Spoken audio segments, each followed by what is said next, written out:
National eligibility entrance test neat 2026 గాను large స్కేల్లో paper leak అవడంతో దీనికి వ్యతిరేకంగా జరిగిన నిరసనలు జూన్ 20న ప్రారంభమై జూలై 25న కేంద్ర విద్యాశాఖ మంత్రి ధర్మేంద్ర ప్రధాన్ రాజీనామా అనంతరం ముగిసింది. అంటే 36 నుండి 37 రోజుల పాటు కొనసాగిన నిరసనలో చాలా సంఘటనలు జరిగాయి. కానీ మెనీ అనాన్సర్డ్ క్వశ్చన్స్ ఇప్పటికీ సమాధానం దొరకకుండా లేదా ఎన్నో చిక్కు ప్రశ్నలు అలాగే మరుగున పడిపోయి ఉన్నాయి. నేను దీనికి సంబంధించి వందల వీడియోలు పరిశీలించాను. I have gone through several timelines social media మొత్తం కూడా. ప్రొటెస్ట్లో ఉండే ఫస్ట్ లెటర్ పి కన్నా ఇంకో 4 పీలు ఎక్కువ హైలైట్ అయ్యే వాళ్ళు ఎవరంటే ఇది ప్రొటెస్ట్ కాదు, పిక్నిక్గా భావించిన వాళ్ళు. Guys, I don't know if this is weird, but I'm so excited because this is my first protest. Self or religious propaganda కోసం వచ్చిన వాళ్ళు. I am Ali Amjad. Wayanad paper ലീക്കിനല്ല CJP ഞാൻ പേഴ്സണലി കാണുന്നത് just like insects and that's deeply connected to Islam, even Solomon Sulaiman, and as far as I'm concerned as a deep religious Muslim. ఇలా వేర్వేరు comedians and celebrations మధ్య red హ్యాండెడ్గా దొరికిన punks కొంతమంది ఉన్నారు. వీళ్ళందరికీ పితామహుల్లాగా ప్రొవోకింగ్ స్టేట్మెంట్స్ ఇచ్చే పొలిటీషియన్స్, అలాగే వాళ్ళ చెంచాలు. ఇక్కడ అందరికన్నా కీలకంగా గమనించాల్సిన వ్యక్తులు వీళ్ళే. ఎందుకంటే వీళ్ళ లక్ష్యం not for NEET aspirants but for self agenda and goals. ఈ నిరసనల ముసుగుల్లో దూరి రేపు జరగబోయే వ్యూహాలకు కూడా వీళ్ళు ప్రణాళికలు వేసుకున్నారు. అవన్నీ ఈ వీడియోలో బహిర్గతం చేస్తారు. ఫస్ట్ ప్రొటెస్ట్ కాదు, పిక్నిక్గా భావించిన వాళ్ళ గురించి చూద్దాం. మీరు ఇప్పటికే ఎక్స్లో బోలెడన్ని క్లిప్పులు చూసుంటారు. జూలై 20న జంతర్ మంతర్ వద్ద ఈ బొద్దింకల జనతా పార్టీ వాళ్ళు ఇచ్చిన చలో సంసద్, పదండి ముందుకు పదండి పోదామని, ముందుకు సాగండి అని ఇచ్చిన పిలుపు వీళ్ళకి మాత్రం ఆ వ్యవహారాన్ని ఒక విహారయాత్రలా ఎంజాయ్ చేయటమే కాకుండా వాళ్ళ ఫాలోవర్స్తో కూడా పంచుకున్నారు. ఒక్కరా ఇద్దర ఎక్కడ పెడితే అక్కడ సెల్ఫీలు, తినుబండారాలు, పిజ్జాల కోసం కొట్టుకోవడం, అబ్బో ఇలాంటి అనేక వికృత సంబరాలు ఎన్నో వాటిల్లో మునిగి తేలారు. వికృత అని ఎందుకన్నానంటే ఒక పక్క నీటి పరీక్ష వివాదం వలన ప్రాణాలు కోల్పోయిన పిల్లల మరణాలు ఉంటే, ఇంకో పక్క వీ వాంట్ దట్ వైబ్ అని చిల్ అవుతూ లైవ్ స్ట్రీమింగ్ చేసిన వాళ్ళు చాలామంది ఉన్నారు. అక్కడ ఉన్న ప్రతి ఒక్కరు అలాగే ఉన్నారని నేనేం చెప్పడం లేదు, ఎందుకంటే చాలామంది తమకు న్యాయం జరుగుతుందని ఆశతో వచ్చిన వాళ్ళు కూడా ఉన్నారు. కానీ ఎంతసేపు వీళ్ళే ఫోకస్ అవ్వాలనే తపనలో Instagram, X, social media platforms మొత్తం వీళ్ళ సెలబ్రేషన్ క్లిప్స్ ఎక్కువగా ప్రచారంలోకి వచ్చాయి. దానితో సహజంగానే దేశంలో చాలా పెద్ద భాగం ఇంటర్నెట్ యూజర్స్ పాపం అసలు ఢిల్లీలో నీట్ నిరసన చేస్తున్నారంట, స్టూడెంట్స్ ఏం చేస్తున్నారని చూద్దామంటే సోషల్ మీడియా ఓపెన్ చేసి ఆ పిల్లల డిమాండ్స్ ఏమిటి, నీట్ పరీక్షల్లో వాళ్ళకి జరిగిన అసలు న్యాయం ఏమిటి, వాళ్ళు కోరుకుంటున్న మార్పు ఏమిటి అనే వాటికి సంబంధించిన ఒక్కరంటే ఒక్కరు దానికి సంబంధించిన వీడియో మాట్లాడిన పాపాన పోలేదు. బదులుగా సోషల్ మీడియా అంతే ఉంది, ఈ పిక్నిక్ బ్యాచ్ వీడియోస్ ఎక్కువగా వైరల్ అయ్యాయి. అది సహజం, ఎందుకంటే వీళ్ళకి నీట్ ఉద్యమం యొక్క పర్పస్ ప్రొజెక్ట్ చేయాలనే ఉద్దేశం లేదు, అదొక అడ్వెంచరస్ ట్రిప్లా ఫీల్ అయ్యారు. అందుకే ఈ సోకాల్డ్ ఇన్ఫ్లుయెన్సర్స్ అక్కడ జరుగుతున్న కాజెస్ని ప్రజల్లో ఇన్ఫ్లుయెన్స్ చేయకుండా, లైక్ నిజమైన నీట్ స్టూడెంట్స్ దగ్గరికి వెళ్ళి వాళ్ళని పరిచయం చేయకుండా పిచ్చి పిచ్చి డ్యాన్సుల పర్ఫార్మర్తో, విశృంఖల చర్యలతో రీల్స్, షార్ట్స్ తీసుకునే పనిలో బిజీగా ఉన్నారు. వీళ్ళకి అసలు జెన్జీ అనకూడదు, గాలిజీ ఆర్ సిగ్గు లజ్జ మానవ అభిమానం గాలికి వదిలేసిన గలీజ్ గర్ల్ అనొచ్చు. కాబట్టి ఇది నిరసన కాదు, షో ఆఫ్ కోసం వచ్చిన బ్యాచ్ అని చెప్పడానికి దీనికేం పెద్ద మాస్టర్ మైండ్ అక్కర్లేదు కదా. చేతిలో phone, social media account, zero shame ఉంటే చాలు. That's the first hijack. వెళ్ళామా, రీల్ చేసామా, వ్యూస్ అండ్ సబ్స్క్రైబర్స్ పెరిగారు అనేది పిక్నిక్ బ్యాచ్ వీళ్ళ సెక్షన్, వీళ్ళ గోల్ అయితే, ఇప్పుడు అసలు నీట్ స్టూడెంట్స్ కానీ కాంపిటీషన్ ఎగ్జామ్స్కి కానీ సంబంధమే లేని రకరకాల ప్రాపగాండాలు వెలుగులోకి వచ్చాయి. అసలు ఈ బొద్దింకల జనతా పార్టీ, అదే కాక్రోచ్ జనతా పార్టీ CJP వ్యవస్థాపకుడు గురించి చెప్పాలి. ఎందుకంటే ఈ అభిజిత్ డిప్కే అనే అతను ఒక్కడిగా రాలేదు, తనతో పాటు రిలీజియస్ ప్రాపగాండా సరిపోదంటే LGBTQ అనే కమ్యూనిటీ ఉంది కదా, ఇలాంటి వాళ్ళందరికీ నీట్ విద్యార్థుల నిరసన వేదికని కేంద్రంగా మార్చాడు ఇతను. ఎస్, ప్రాపగాండా బ్యాచ్ మరింత ఆసక్తికరమైన విషయం వీళ్ళది. ఎందుకంటే ఇది ఇందాక చెప్పిన స్టూపిడ్ పిక్నిక్ బ్యాచ్ కాదు, it's actually kind of clever. చాలా పకడ్బందీ స్కెచ్తో వచ్చారు వీళ్ళు. అయితే ఫస్ట్ అసలు ఈ CJP ఎలా వెలుగులోకి వచ్చింది బ్రీఫ్గా చెప్పాలంటే, ఈ ఏడాది మే 16న కాక్రోచ్ జనతా పార్టీ CJP అనే ఒక వినూత్న వేదిక అది వెలుగులోకి వచ్చింది తెరపైకి. నిరుద్యోగ యువతను సమాజానికి పట్టిన బొద్దింకలు మరియు పరాన్న జీవులని ప్రధాన న్యాయమూర్తి సూర్యకాంత్ గారు చేసిన వ్యాఖ్యల నేపథ్యంలో ఇది పుట్టుకొచ్చిందని చెప్పొచ్చు. దీనిని అభిజిత్ దిప్కే అనే వ్యక్తి ప్రారంభించారు. ఇతను ఏదో సాధారణ విద్యార్థి కాదు, అసలు నీట్ స్టూడెంటే కాదు. ఇతను ఆమ్ ఆద్మీ పార్టీ ఆప్తో కలిసి పనిచేసిన రాజకీయ కమ్యూనికేషన్ వ్యూహకర్త. అరవింద్ కేజ్రీవాల్కి పనిచేసిన పొలిటికల్ కమ్యూనికేషన్ స్ట్రాటజిస్ట్. ఎవరికి స్ట్రాటజిస్టు?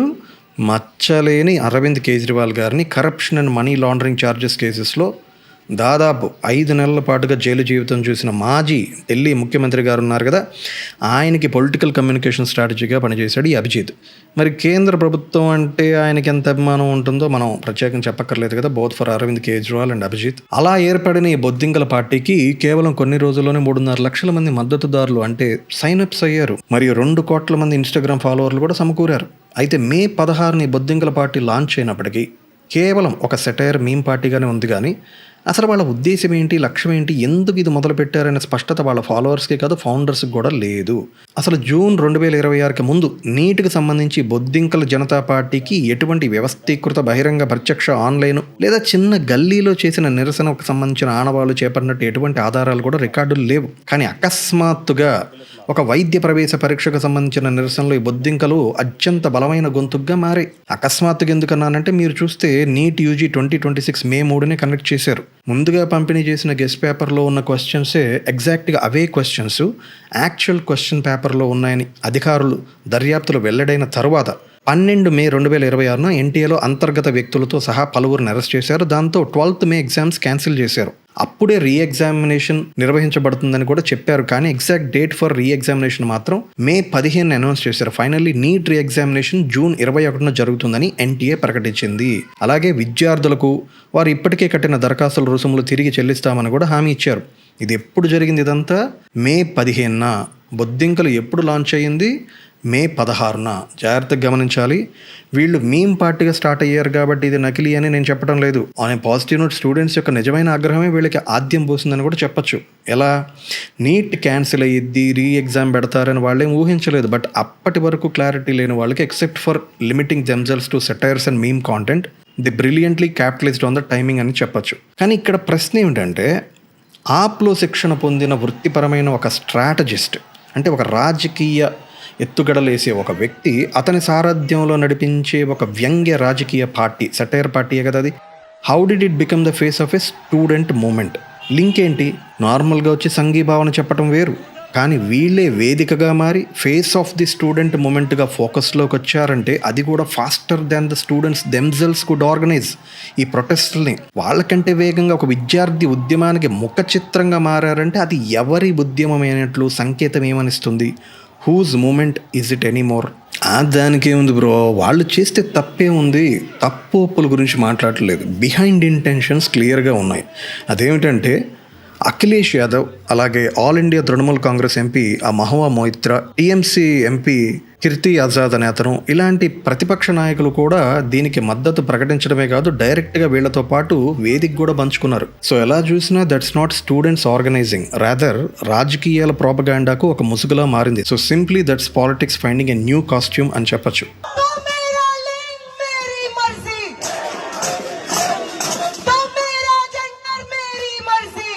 ఇక ఎల్జీబీటీక్యూ అనే ఇంకో వర్గం కూడా వచ్చారు ఇక్కడికి. వాళ్ళ జెండర్ ఐడెంటిటీస్ గురించి మీకు ప్రత్యేకంగా చెప్పక్కర్లేదు. నీట్ ప్రొటెస్ట్ వేదికపైకి ఈ LGBTQ+ వాళ్ళు వచ్చి తమ హక్కులపైన నినాదాలు ఇచ్చారు. అసలు నీట్ విద్యార్థుల నిరసనలకు LGBTQ రెండింటికి సంబంధం ఏంటి?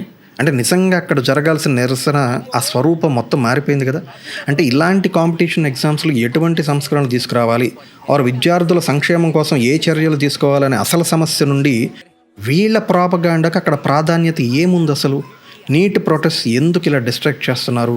బొద్దింకల పార్టీ వాళ్ళు అనుమతి లేకుండా వాళ్ళు రారు కదా. అండ్ ఇది చాలదు అన్నట్టు జంతర్ మంతర్ వద్ద నిరసనలో ఉమర్ ఖలీద్ అనే ఒక వ్యక్తి పేరు కూడా వినిపించింది. మరి దీన్ని రిలీజియస్ ప్రాపగాండా అనాలా? అసలు నీటితో ఏమాత్రం సంబంధం లేదు అతనికి. పైగా ఈ ఉమర్ ఖలీద్ అనే వ్యక్తి 2020లో నార్త్ ఈస్ట్ ఢిల్లీలో జరిగిన రయట్స్లో అన్లాఫుల్ యాక్ట్స్ ప్రివెన్షన్ యాక్ట్, అదే ఉపా చట్టం అంటున్నాం కదా, ఈ మధ్య వెలుగులోకి వచ్చింది, దాని కింద అరెస్ట్ అయ్యాడు. ఇతన్ని నీట్ నిరసనలో అతని మద్దతుదారులు అకస్మాత్తుగా మొన్న జరిగిన దాంట్లో వీళ్ళు స్లోగన్స్ ఇచ్చారు, మా నాయకుడు అని. అలా నినాదాలు ఎందుకు చేస్తున్నారు? నీట్ పేపర్ లీక్కి ఉమర్ ఖలీద్కి సంబంధం ఏంటి? దీనిపైన సోషల్ మీడియాలో ఇంకొక చర్చ కూడా మొదలైంది. అదేంటంటే, అసలు ఉమర్ ఖలీద్కు ఇదే ప్రొటెస్ట్ జరుగుతున్న సమయంలోనే ఆయనకి బెయిల్ ఎలా వచ్చింది? అలాగే ఆయనకి ఈ ఉద్యమానికి ఏమైనా సంబంధం ఉందా? ఇలాంటి ప్రశ్నలు, అనుమానాలు చాలామంది లేవనెత్తారు. కానీ ఇక్కడ ఒక చిన్న ఫ్యాక్ట్ తెలుసుకోవాలి. నిజానికి ఆయనకి రెగ్యులర్ బెయిల్ మీద జైలు నుండి బయటకు రాలేదు. తన తల్లికి శస్త్రచికిత్స జరగాల్సి ఉండటంతో ఢిల్లీ హైకోర్టు కేవలం 3 రోజులు తాత్కాలిక ఇంటరిమ్ బెయిల్ అంటాం కదా, అది మాత్రమే మంజూరు చేసింది. ఆ గడువు పూర్తయ్యాక ఆయన మళ్ళీ జ్యుడిషియల్ కస్టడీలోకి వెళ్ళిపోయాడు. బట్ చాలామంది చాలా రకాలుగా నేరేషన్ సస్పీషియస్గా ఉంది ఇప్పుడే రావడం అనేది అంటున్నారు. But that's different thing. ఈ 2 టైమ్ లైన్స్ మ్యాచ్ అయినంత మాత్రాన అది యాదృచ్ఛికమే కానీ ప్లాన్ అని మాత్రం చెప్పలేం. పైగా నిజంగా అంత ప్లానే ఉంటే మనం ఎవ్వరం ఒక విషయం మర్చిపోకూడదు. ఇక్కడ ఢిల్లీస్ లా అండ్ ఆర్డర్ మొత్తం కేంద్ర హోం మంత్రిత్వ శాఖ MHA అంటారు. అదే మన కేంద్ర హోంమంత్రి అమిత్ షా గారి నేతృత్వంలోని అది ఢిల్లీ మొత్తం ప్రత్యక్ష నియంత్రణ ఆయన చేతుల్లోనే ఉంటుంది. కాబట్టి అది ఇంపాసిబుల్. ఇంకో అబ్జర్వేషన్ ఏంటంటే indirectly or directly Jantar Mantar వద్ద ఇంత రగడ జరగడానికి బీజేపీ స్ట్రాటజీ కూడా ఏమన్నా ఉందా అనే అంశం కూడా మనం చర్చించాలి. అది తర్వాత మాట్లాడతాను. నా అసలు ప్రశ్న మాత్రం అలాగే ఉంది. నీట్ పేపర్ లీక్ సంబంధం లేని ఉమర్ ఖలీద్ నినాదాలు అక్కడ ఎందుకు చేశారు? విద్యార్థుల ఉద్యమంలో అతని పేరు నినాదంగా ఎందుకు వినిపించింది? పేపర్ లీక్ గురించి మాట్లాడాల్సిన వేదికపై ఆ చర్చ అక్కడికి ఎలా వెళ్ళింది? ఆ ఎజెండా వెనుకున్న ప్రోపగాండా ఎవరికి మేలు చేయటానికి? మూడవ పి ది పంక్స్. నిజం చెప్పాలంటే ఇది కొంతమంది చిలిపి దొంగల సంబంధించిన సంఘటన. ఆ చిలిపి దొంగ ఎవరంటే బొద్దింకల పార్టీ యొక్క సొంత ప్రతినిధి విజేత దహియా అనే వ్యక్తి. ఇతను ఈ పార్టీలో చేరకముందే ధ్రువ్ రాతే అనే ఒక ప్రముఖ యూట్యూబర్ వద్ద పరిశోధకుడిగా పనిచేశాడు. కానీ ఈ బొద్దింక జూలై 20న అంటే ఒక పక్క నిరసన చాలా ఉధృతంగా, అఫ్కోర్స్ ఇందాక చెప్పిన రకరకాల షోస్ జరుగుతున్నప్పటికీ నిజమైన నిరసన విద్యార్థులు కూడా ఉన్నారు. అటువంటి సమయంలో ఇతను ఒక ఫాస్ట్ ఫుడ్ అవుట్లెట్లో బర్గర్ తింటూ రెడ్ హ్యాండెడ్గా వీడియోలో పట్టుబడ్డాడు. ఒక పక్క పోలీసులు నిరసనకారులపై లాఠీ చార్జ్ చేస్తూ వారిని అదుపులోకి తీస్తుంటే అక్కడ చాలా హీట్ సిచ్యువేషన్ ఉంటే, ప్లస్ ఆమరణ నిరాహార దీక్ష చేస్తున్న ఇంకొక పక్క ఆయన సోనం వాంగ్చుక్, ఆయన తిండి తిప్పలు కూడా లేకుండా ఉన్నాడు. ఇతనేమో ఇలా బర్గర్ తింటూ ఎంజాయ్ చేస్తున్నాడు. అది కూడా వీళ్ళు ఏర్పరచుకున్న జస్ట్ ఆ ప్రొటెస్ట్ వేదికకి జస్ట్ కొన్ని వీధులు, 1-2 వీధులు పక్కనే పట్టుబడ్డాడు ఈయన. అది కాస్త వైరల్ అవడంతో బొద్దింకల వ్యవస్థ ఈ చిలిపి బొద్దింకని నువ్వింక మాతో ఉండొద్దు అని మా భావోద్వేగాలు, బాధ లేదా కష్టాల పట్ల ఏమాత్రం శ్రద్ధ సానుభూతి లేకుండా తింటున్నావా బొద్దింక అని అతన్ని ఆ పదవి నుండి తొలగించేశారు. చిలిపి బొద్దింక అని మనం కామెడీ చేయొచ్చేమో కానీ పాపం అతని బాధ అతనిది. అతనే చెప్పాడు, ఎవరైనా బర్గర్ ఎందుకు తింటారు, ఆకలిగా ఉంటే తింటారు అంతే. నేను వరుసగా 2 రోజులు నిద్ర లేదు, రాత్రులు నిద్ర లేకుండా, ఆహారం లేకుండా నిరసన ప్రదేశంలోనే గడిపాను. ఆ ర్యాలీలో నేను పూర్తిగా పాల్గొన్నాను. అయితే స్పృహ తప్పి పడిపోయే స్థితికి చేరుకోవడంతో ఏదో ఒక్క బర్గర్ తిన్నందుకు కొద్దిసేపు పక్కకెళ్తే ఇన్ని మాటలు దెబ్బి పెద్ద బొద్దింకలన్నీ కలిసి నన్ను ఒక బలిపశువుని చేశారు. గతంలో ఇదే బొద్దింకల వ్యవస్థాపకుడు అభిజిత్ దిప్కే సంబంధించిన కచోరీ వీడియో వైరల్ అయినప్పుడు నేను అతనికి గట్టిగా అండగా నిలిచాను. ఆ సమయంలో దిప్కే భయపడి ఒక ట్రక్కులో దాక్కున్నాడు. అయినప్పటికీ నేను అతనికి మద్దతుగా నిలిచాను. కానీ నన్ను ఇలా వాడుకొని వదిలేస్తాడని బాపోయాడు. బహుశా అది నిజమే కావచ్చు. కానీ హైలీ పబ్లిసైజ్డ్ బర్గర్ రో వీడియో చూస్తే వీళ్ళు ఎవరికి కూడా నీట్ విద్యార్థుల ఆందోళన అనేది ఒక ఉద్యమం కాదు. ఇది కేవలం బొద్దింకల పార్టీ వాళ్ళు వెనకుండి నడిపిస్తున్న హిడెన్ ఫిగర్స్ యొక్క ఎజెండా కావాల్సిన ఒక కంటెంట్ మాత్రమే అని అర్థమవుతుంది కదా. అండ్ ఫ్రంట్ లైన్లో ఉన్న అభిజిత్ అండ్ విజేత్ లాంటి వాళ్ళకేమో వాళ్ళ CJP పార్టీ గ్రోత్ కోసం, ఇన్స్టాగ్రామ్ వ్యూస్ కోసం, ఫాలోవర్ల సంఖ్యను పెంచుకోవడం కోసం మాత్రమే వచ్చారని అతి సామాన్యుడికి కూడా అనుమానం రాక మానదు. ఇక ఫైనల్ సెగ్మెంట్ ప్రొవోకర్స్. అదే మన రాజకీయ నాయకుల ఎజెండా. విద్వేషాలు రెచ్చగొట్టే ఎజెండా, ప్రొవకేటివ్ స్టేట్మెంట్స్తో వచ్చే ఎన్నికల్లో గెలవటమే వీళ్ళ ఎజెండా. అది ఇక్కడ ఇది నా అభిప్రాయంగా కాదు. ఈ విషయం మన కళ్ళ ముందే నిన్నగాక మొన్న ఒక నిజాన్ని మీకు రుజువు చూపిస్తాను. జూలై 25 విద్యాశాఖ మంత్రి పదవికి ధర్మేంద్ర ప్రధాన్ రాజీనామా చేశారు. తమ 3 డిమాండ్లు నెరవేరాయని పేర్కొంటూ CJP తన 36 రోజుల నిరసన విరమించింది. ఆ డిమాండ్లు మంత్రి రాజీనామా, నిరసనకారులపై నమోదైన FIRల ఉపసంహరణ మరియు ఆత్మహత్య చేసుకున్న విద్యార్థుల కుటుంబాలకి ₹1 కోటి పరిహారం. ఆన్ పేపర్ చూస్తే స్టూడెంట్ మూమెంట్ జస్ట్ 1 అని చెప్పచ్చు. మరి అన్నీ ఒక కొలిక్కి వచ్చాయనుకున్న సమయంలో చాలా పకడ్బందీగా ముందుగానే రచించుకున్న స్పష్టమైన వ్యూహంలో భాగంగా స్టేజ్డ్ ప్రొటెస్ట్ అనటానికి ఇదో బలమైన కారణం. రాహుల్ గాంధీ ఒక కొత్త నినాదం తీసుకొచ్చాడు వెంటనే. The time has come to remove this government, don't be afraid. ఈ ప్రభుత్వాన్ని తొలగించాల్సిన సమయం వచ్చింది, భయపడకండి. నిజమా? Daro mat, let's get rid of this regime that is attacking India, destroying our constitution, capturing all our institutions. CJP అసలు తన 36 రోజుల నిరసన విరమించింది. సాక్షాత్తు ప్రధానమంత్రి గారే వచ్చి భరోసాతో పాటు హామీలు ఇచ్చారు. फास्ट ट्रैक कोर्ट और कठोर సజా के प्रावधान के साथ का ये मुसद्दा డిమాండ్స్ అన్నీ తీరుస్తామని చెప్పినాక ప్రభుత్వాన్ని తొలగించాల్సిన సమయం వచ్చిందనే నినాదం అసలు అక్కడ స్పేస్ ఉందా? జనరల్గా విద్యార్థుల భవిష్యత్తు గురించి నిజంగా ఆందోళన చెందిన ఏ నాయకుడైనా, అసలు సామాన్యుడైనా ఏమని అడగాలి? ఎన్టీఏని మనం సరిదిద్దుకోవాలి, ఇప్పుడున్న వ్యవస్థ చాలా చండాలంగా ఉంది, అసలు స్టాఫ్ సరిపోరు, సంపూర్ణంగా ప్రక్షాళన చేయాలి. Across all medical programmes nationwide ఉన్న 2 లక్షల మెడికల్ సీట్ల కోసం దాదాపు 22 లక్షల పైన అభ్యర్థులు పోటీ పడుతున్నారు. ఇది చాలా జటిలమైన సమస్య. జాబ్స్ వర్సెస్ అప్లికేషన్స్ రేషియో ఎలా పెంచాలి, ఆ విద్యార్థుల గురించి చర్చిద్దాం అని ఒక్క మాట రాలేదు ఈ రోజు వరకు. రాహుల్ గాంధీ ఇస్తున్న నినాదం ఏమిటి? ప్రభుత్వాన్నే తొలగించండి. అదే వీళ్ళ ఎజెండా. నీట్ విద్యార్థుల ఆందోళన కాదు, ఇదే వీళ్ళకి కీలకమైన అంశం. ఒక్క వాక్యంలో చెప్పాలంటే విద్యార్థుల ఉద్యమం అనే ముసుగులో CJP వెనుకున్న మొత్తం యంత్రాంగం పనిచేసింది దీని మీదే. ఇదే వీళ్ళ టార్గెట్ అండ్ ఫోకస్.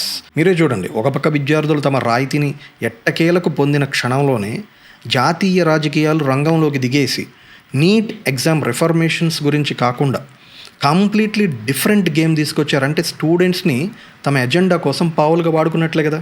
ఆనెస్ట్లీ 36 రోజుల తర్వాత కూడా ఆ ఫుట్పాత్పై కూర్చున్న విద్యార్థులు తమ గెలుపుకు అర్థం ఏమిటో చెప్పగలరా? అంటే అసలు నిజంగా రాజీనామా చేస్తే మన లక్ష్యం నెరవేరినట్లేనా? నాతో మాట్లాడారు కొంతమంది ఇక్కడ మన హైదరాబాద్లో ఉండే ఈ ఆస్పిరెంట్స్, నీట్ ఆస్పిరెంట్స్.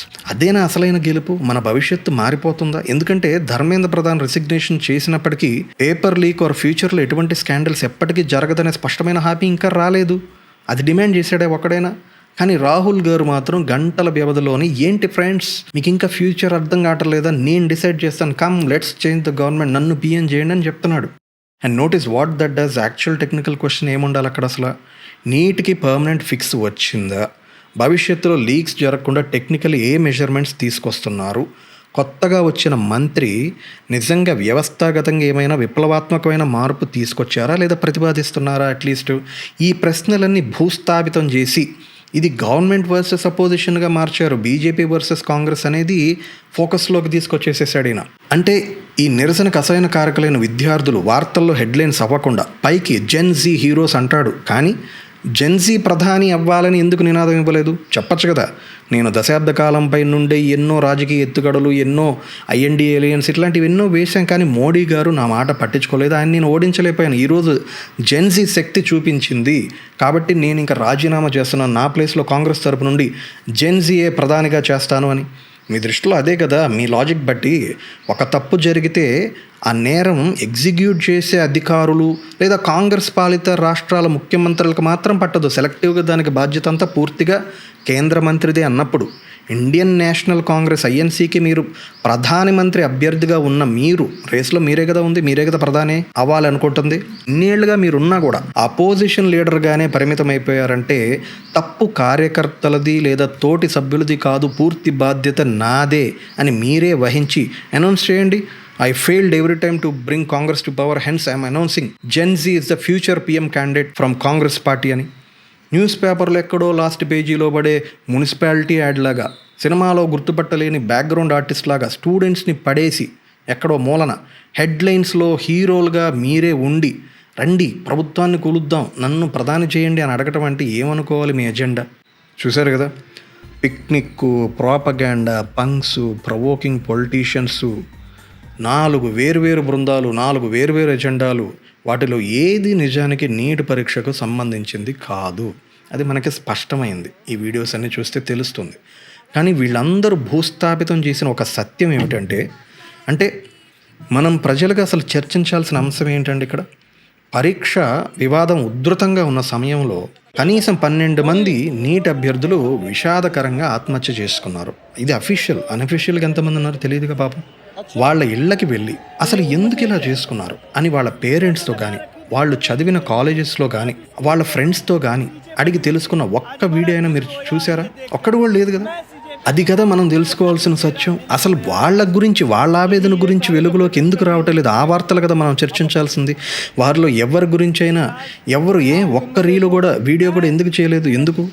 మోడీని బీజేపీని తిడితే ఏమొచ్చింది? ప్రజలకు తెలియాల్సిన సత్యం ఏంటి? ఆ పిల్లలు లేకపోయినా కనీసం వాళ్ళ తల్లిదండ్రులు ఉన్నారు కదా, వాళ్ళ ఇళ్ళకి వెళ్ళి ఎందుకు ఒక డాక్యుమెంటరీ లాగా తీలేపోయారు ఒక్క న్యూస్ ఛానల్? వీళ్ళంటే రీల్స్ పిచ్చి, వీళ్ళ బుర్రలు ఎంతకన్నా ఉండవు. వాళ్ళ ఆవేదన గురించి ఎందుకు వార్తల్లో సోషల్ మీడియాలో చర్చలు జరగటం లేదు? అది నిజం కాదా? అంటే వాళ్ళు చనిపోయింది నిజం కాదా, లేక అసలు వాళ్ళ చావులకు విలువే లేదా?